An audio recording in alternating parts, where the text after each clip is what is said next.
आपलं प्रतिनिधित्व करणारे आदरणीय आप्पा, व्यासपीठावरील सर्व सन्माननीय मान्यवर, उपस्थित बंधू आणि भगिनी, आपल्या सगळ्यांच्या वतीनं पहिल्यांदा मी मंगेश देसाईंचं मनापासून कौतुक करतो की त्यांनी ह्या स्तुत्य उपक्रमाची सुरुवात केली आणि हा उपक्रम एसटी विभागाच्या दृष्टीने इतका उपयुक्त आहे. जे आपण एसटी साठी काम करतो, जे एसटी साठी आपण योगदान देतो, त्या योगदानाची परतफेड न चुकता दरवर्षी रत्नागिरीचा एसटी विभाग करतो. याबद्दल या सगळ्यांच्या वतीनं देवटे साहेब तुमचं मला कौतुक करायचं आहे, तुमचं कौतुक करायचं आहे, या अर्थ विभागाचं कौतुक करायचं आहे. कारण एखादी गोष्ट स्वतःला मिळाल्यानंतर त्याची परतफेड करणारे किती लोक अस्तित्वात आहेत, याचा जर आपल्याला आदर्श घ्यायचा असेल तर भविष्यामध्ये आपल्या रत्नागिरी एसटी विभागाचा आदर्श घेतला जाईल, हे देखील माझं वैयक्तिक आज मत आहे.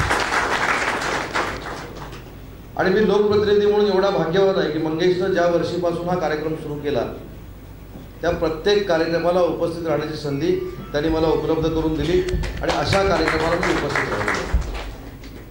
या कार्यक्रमाला मी उपस्थित का राहतो, तर जसं आपण सांगितलं की आपण विभाग नियंत्रक म्हणून या ठिकाणी उपस्थित नाही आहात, तसं मी देखील एक लोकप्रतिनिधी, मी कोणतरी मोठा पुढारी आहे, मी कुठच्या तरी पक्षाचा एका उपनेता आहे म्हणून या कार्यक्रमाला उपस्थित राहत नाही. तर ज्या वाहकांनी आणि चालकांनी अतिशय चांगल्या पद्धतीनं काम केलंय आणि ते चांगलं काम करतायत समाजासाठी, सामाजिक क्षेत्रात ते चांगलं काम करतायत, अशा लोकांना राजाश्रय देणं आणि त्यांचं कौतुक करणं आणि त्याचबरोबर माझ्या मतदारसंघातील, माझ्या जिल्ह्यातील एसटी महामंडळाच्या विभागाला जे कोण मदत करतायत त्यांचे देखील ऋण व्यक्त करणं, यासाठी एक कार्यकर्ता म्हणून या कार्यक्रमाला मी उपस्थित राहतो. आता साहेबांनी सांगितलं मी आता पण आमदार आहे आणि भावी पण आमदार आहे.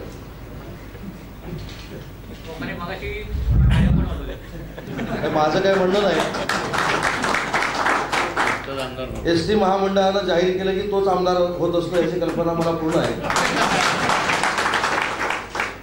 कारण तुमच्या बरोबर 56 लोक असतात एसटी मध्ये बसलेले, त्याच्यामुळे तुम्ही जर एखादा कार्यक्रम राबवला चांगला वाईट, तर एखाद्याचा चांगला देखील कार्यक्रम तुम्ही करू शकता आणि एखाद्याचा वाईट देखील कार्यक्रम.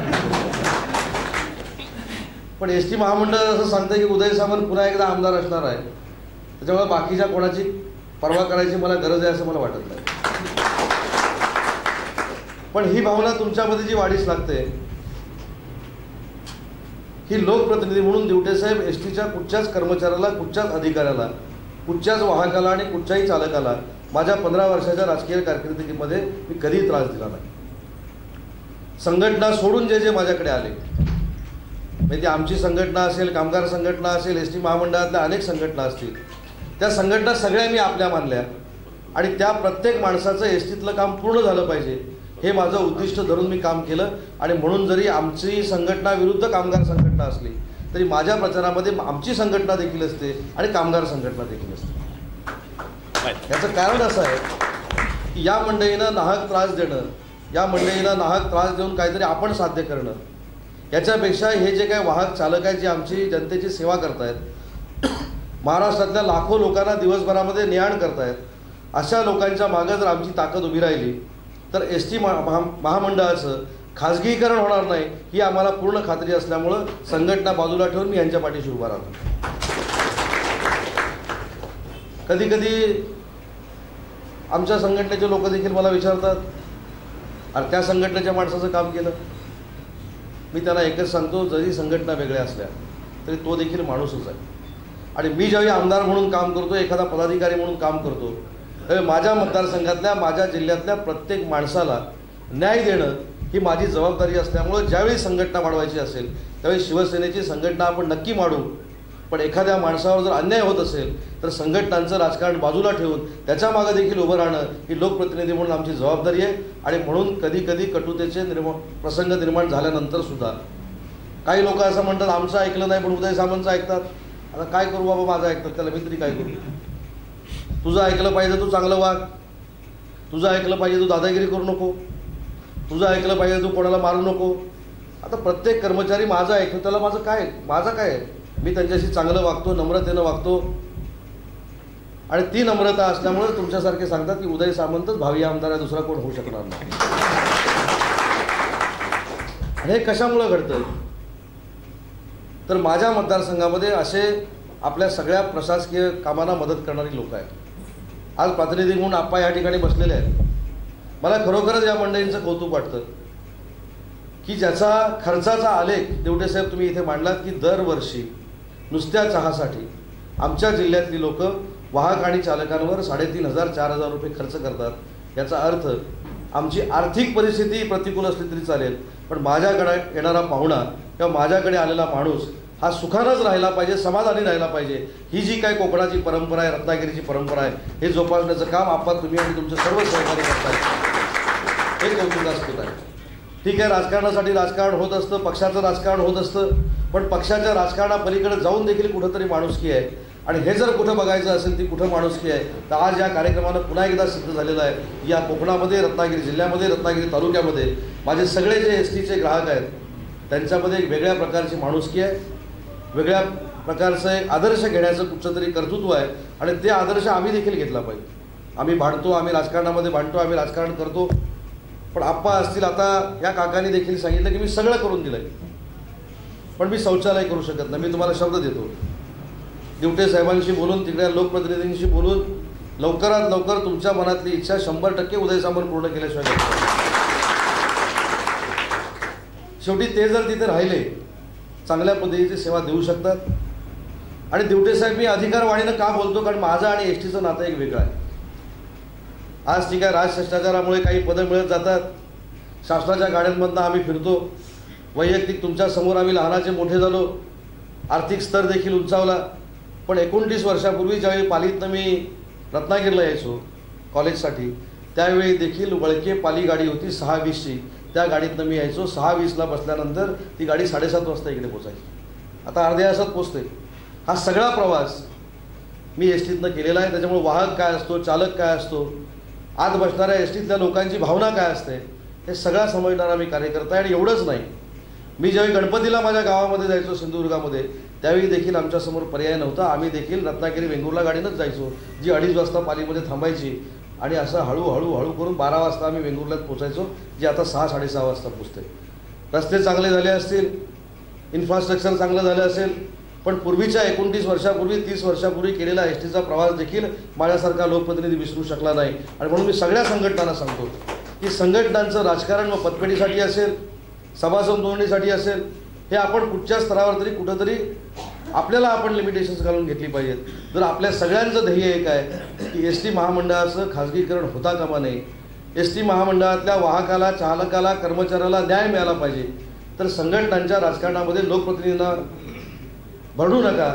एस टी महामंडळाचा कर्मचारी हा चांगल्या पद्धतीनं असला पाहिजे, त्याला सगळ्या चांगल्या सुविधा प्राप्त झाल्या पाहिजेत. म्हणून आमच्यासारख्या लोकप्रतिनिधींचा आपण वापर करून घ्यावा, हे देखील या कार्यक्रमाच्या निमित्तानं इथं सांगितलं तरी चुकीचं ठरणार नाही. लोकप्रतिनिधी किती घाबरलेला असं तुम्हाला सांगतो. आता इथं आल्यानंतर दिवटे साहेबांच्या कानात विचारलं, नक्की कुठच्या संघटनेचा कार्यक्रम आहे? ते म्हणाले कुठच्या संघटनेचा कार्यक्रम नाही, वाहकांचा आणि चालकांचा हा कार्यक्रम. मला मनापासून समाधान वाटलं. मी मंगेशचा उल्लेख एवढ्यासाठीच केला. मंगेश हा प्रातिनिधिक आहे, कुठच्या संघटनेमध्ये काम करतो हा नंतरचा विषय आहे, पण मंगेशच्या डोक्यातनं एक सुप्त कल्पना निघाली. आणि ज्या वाहकांना आणि चालकांना माझे सरपंच, माझे ग्रामस्थ अतिशय चांगल्या पद्धतीनं सुखसोयी निर्माण करून देत आहेत, मग त्या 5 स्टार हॉटेलच्या मी म्हणत नाहीत, पण ज्या काही बेसिक सुखसोयी आहेत ते निर्माण करून देत आहेत, त्या माझ्या प्रत्येक ग्रामस्थाचा, सरपंचाचा सत्कार झाला पाहिजे, ही जी भावना आहे ही अतिशय महत्त्वाची भावना आहे. आणि मी असं समजतो की हा मंगेशनं केलेला विचार हा प्रातिनिधिक विचार आहे, पण हा सगळ्यांचा विचार आहे, रत्नागिरीतल्या विभागातल्या प्रत्येक वाहकाचा आणि चालकाचा विचार आहे. आणि म्हणून माझ्या विभागातल्या वाहक चालकांनी एवढा आदर्श वाहक चालक महाराष्ट्रात कुठंच असू शकत नाही, हे प्रामाणिकपणाचं नातं आहे. मी अनेक संकटं बघितली, एस टीवर आलेली, एस टी महामंडळावर आलेली, आंदोलनं बघितलेली, पण या सगळ्या मागं कुठंतरी माणूस दडलेला आहे, याचं हे मूर्तिमंत उदाहरण आहे. त्यानंतर एकत्र कधी संघटना येत नाही. उद्या असं निर्माण होतं की हा कार्यक्रम घेतला त्याचं श्रेय कुठच्या संघटनेला पाहिजे. या संघटनांच्या श्रेयवादामुळे असे कार्यक्रम महाराष्ट्रामध्ये होत नाहीत, हे देखील मी बघितलेलं आहे. परंतु रत्नागिरी माझा जिल्हा, रत्नागिरी तालुका, रत्नागिरी विभाग हा महाराष्ट्रातला असा एक आदर्श विभाग आहे की जिथे सगळ्या संघटना एकत्र येतात आणि ज्यांनी एस टी महामंडळाला मदत केलेली आहे त्या सगळ्या लोकांचा सत्कार करतात. हा आदर्श अख्ख्या महाराष्ट्राने घेतला पाहिजे. आणि काही गोष्टी अशा असतात की ज्याच्यामध्ये कटुता निर्माण होत असते. मी नाही असं म्हणत नाही, अनेक अधिकारी वर्ग इथे बसलेला आहे. ठीक आहे, मी 30 वर्षापूर्वी एस टीतनं प्रवास करायचो.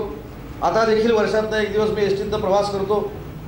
परंतु आज लोकप्रतिनिधी म्हणून ज्यावेळी एका ठिकाणी एस टी चालू करायची असते आणि ती चालू होत नाही त्यावेळी दिवटेसाहेब कुठंतरी कटुता येते. परंतु ही कटुता जी आहे ती त्या वैयक्तिक माणसाबरोबरची नसते, ही कटुता त्या खुर्चीबरोबरची असते. आणि आमचं असं मत असतं लोकप्रतिनिधींचं की त्या खुर्चीवर बसलेल्या माणसानं एस टी चालू केली पाहिजे, मुलांची व्यवस्था केली पाहिजे, विद्यार्थ्यांची गाडी बंद करता कामा नये. आणि या कार्यक्रमाच्या निमित्तानं दिवटेसाहेब तुम्हाला एक सूचना मला करायची आहे की आपण असं म्हणतो की विद्यार्थ्यांसाठी आम्ही एस टी बसेस सुरू केलेल्या आहेत, पण विद्यार्थ्यांच्या त्या बसेस आपण सुट्टीच्या दिवशी बंद करून टाकतो. बंद करत असताना आपण त्याचं नक्की भारमान किती आहे हे देखील बघत नाही. तर माझी आपल्याला सूचना अशी आहे की विद्यार्थ्यांसाठी एस टी सुरू केलेली असेल, रविवारी त्याचं भारमान नसेल तर तुम्ही नक्की बंद करा. पण विद्यार्थ्यांची एस टी चालू केल्यानंतर शनिवार रविवार देखील त्याला जर भारमान असेल तर ती एस टी चालू राहिली पाहिजे. हा देखील महाराष्ट्रातला पहिला निर्णय दिवटेसाहेब जर तुम्ही घेतला तर खरोखरच हे सगळे बसलेली जी लोक आहेत ते तुम्हाला आशीर्वाद देतील, तुम्हाला दुवा देतील. आता काही ठिकाणी आपलं धोरण जे आहे हे थोडंफार लवचिक असलं पाहिजे. मी असं म्हणत नाही की एस टी महामंडळाचे अधिकारी सहकार्य करत नाहीत, तुमच्यामुळंच सगळं चाललेलं आहे. एस टी महामंडळाचे कर्मचारी जर मला भावी आमदार म्हणतात आणि तुम्ही काय मदत करावी हीच मदत बाद झाली आम्हाला. पण याच्या पलीकडे देखील जाऊन कुणीतरी विचार केला पाहिजे की ज्यावेळी विद्यार्थ्यांच्या गाड्या आपण बंद करतो. 2-4 उदाहरणं परवा मी जाधवना देखील सांगितलं, माझ्या अंदर ही सगळी मंडळी माझ्याकडे आली होती. माझं एवढंच त्याच्यामध्ये म्हणणं आहे की विद्यार्थ्यांच्या गाडीचा क्रायटेरिया आणि सर्वसामान्य माणसांच्या गाडीचा क्रायटेरिया हा कुठेतरी तुम्ही एकत्र करणं गरजेचं आहे. आज तुमच्याकडे भारमान किती असलं पाहिजे, किती टक्के असलं पाहिजे, हे सगळं ॲनालिसिस जो आहे तो माझ्यासारख्या कार्यकर्त्याला माहिती आहे. परंतु हे सगळं जरी असलं तरी एस टी महामंडळ देखील जनसामान्यांच्या सेवेसाठी आहे. जनसामान्यांची सेवा हे ब्रीद घेऊनच एस टी महामंडळ काम करतं आहे. आणि वाहक आणि चालक जर तयार असतील तर त्याच्यामध्ये आडमुठे धोरण हे अधिकाऱ्यांचं देखील असता कामा नये. हा देखील आपण सगळ्यांनी मिळून निर्णय जर घेतला तर अशा कार्यक्रमांचं कुठंतरी सार्थक झालं असं समजणारा मी कार्यकर्ता आहे. आणि प्रत्येकाच्या मनात हेच असेल, एस टी महामंडळाला ते मदत करतायत तर ते कर्तव्य मानून करतायत, जबाबदारी मानून करतायत. त्याचा आउटपुट एस टी महामंडळाकडनं त्यांना काय पाहिजे तर एस टी सुरळीत चालू राहिली पाहिजे, वेळेत चालू झाली पाहिजे. एक नव्यानं एक तक्रार बघायला अशी मिळते, 3:30ची एखादी गाडी असते, सगळे पॅसेंजर 3:30ला उपस्थित असतात आणि 4 वाजता आपण घोषणा करून टाकतो की एस टी रद्द झाली. मग डायरेक्ट आम्हाला फोन येतो, साहेब गाडी पाठवा. आता कुठनं गाडी पाठवायची? त्याच्यामुळे हे जे प्रकार आहेत हे देखील थांबले गेले पाहिजेत.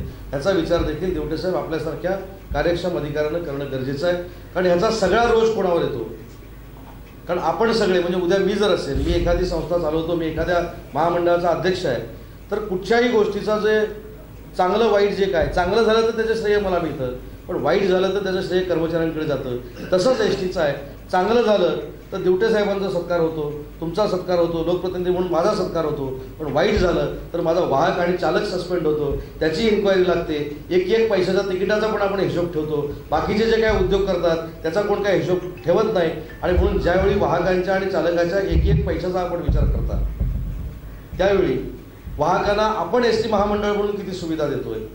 एस टी महामंडळ म्हणून आपण नियमाच्या बाहेर जाऊन असं मी म्हणत नाही, पण ते जर आमचा सत्कार करतायत, नागरिकांचा सत्कार करतायत, ग्रामस्थांचा सत्कार करतायत, तर त्यांचा देखील सत्कार हाच आहे की त्यांना कमीत कमी त्रास झाला पाहिजे. मी आता म्हाडाचा अध्यक्ष म्हणून काम करतो, माझ्या हाताखाली देखील जवळजवळ 3,500 कर्मचारी काम करतात. मी एक निर्णय घेतला दिवटे साहेब, माझ्याकडे मी गेल्यानंतर नवीन आहे म्हटल्यानंतर इकडनं तिकडे बदली पाहिजे, अमरावतीतनं नागपूरला पाहिजे, नागपूरमधनं मुंबईला पाहिजे, मुंबईमधनं नाशिकला पाहिजे. मी एक धोरणात्मक निर्णय घेऊन टाकला. 3 वर्ष ज्याची पूर्ण झालेली आहेत त्याला जिथं पाहिजे तिकडे बदली द्यायची. मुंबईचा असेल तर मुंबईला द्यायची, नागपूरचा असेल तर नागपूरला द्यायची, पण 3 वर्ष पूर्ण असलेली पाहिजे. पण त्याच्यामध्ये माझी अट काय, तुला पाहिजे तिथे बदली दिल्यानंतर 10 वाजता जर तुझ्या टेबलवर दिसला नाहीस तर जसं घराजवळ पाठवलेलं आहे तसंच तिथनं घरी पाठवणार ही माझी अट आहे. आणि आज माझे सगळे कर्मचारी या निर्णयामुळं अतिशय चांगल्या पद्धतीनं काम करत आहेत.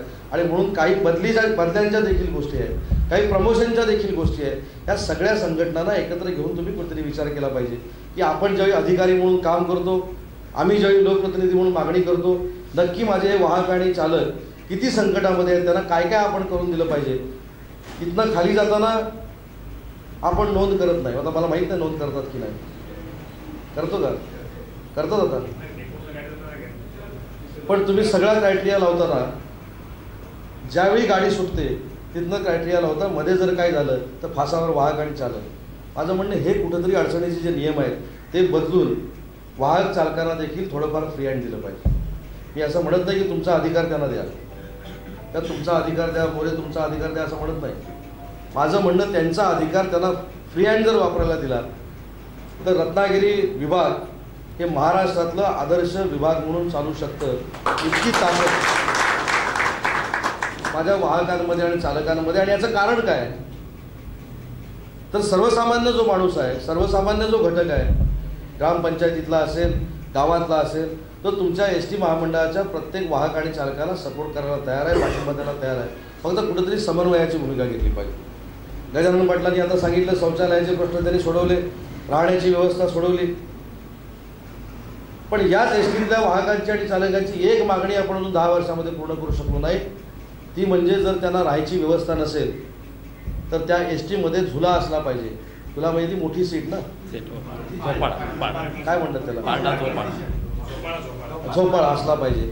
अशा पद्धतीची मागणी आपण पूर्ण करू शकलो नाही. आपण काय सांगतो की नाही 3 सीटच्या होत्या गाड्या 2 सीटच्या झाल्या. 2 सीटच्या झाल्या त्याला त्यांचा काय दोष आहे. तुम्ही 1 सीटची करा, पण त्यांची तर झोपण्याची व्यवस्था करा. ते झोपत नाहीत, ते राहत नाहीत. परंतु एक भाग दुसरा देखील आहे की त्यांना झोपायची व्यवस्था नसल्यानंतर माझ्या तालुक्यामध्ये त्यांची झोपण्याची व्यवस्था होते. हा देखील मोठेपणा माझ्या सरपंचांचा, तिथल्या शाळांतल्या मुख्याध्यापकांचा आहे. पण हे किती दिवस चालू आपण ठेवणार आहोत ह्याचा देखील विचार एस टीच्या सगळ्या विभागाने केला पाहिजे. आज आल्यानंतर देवटे साहेब असं समजून घेऊ नका की मी डोस पाजतोय.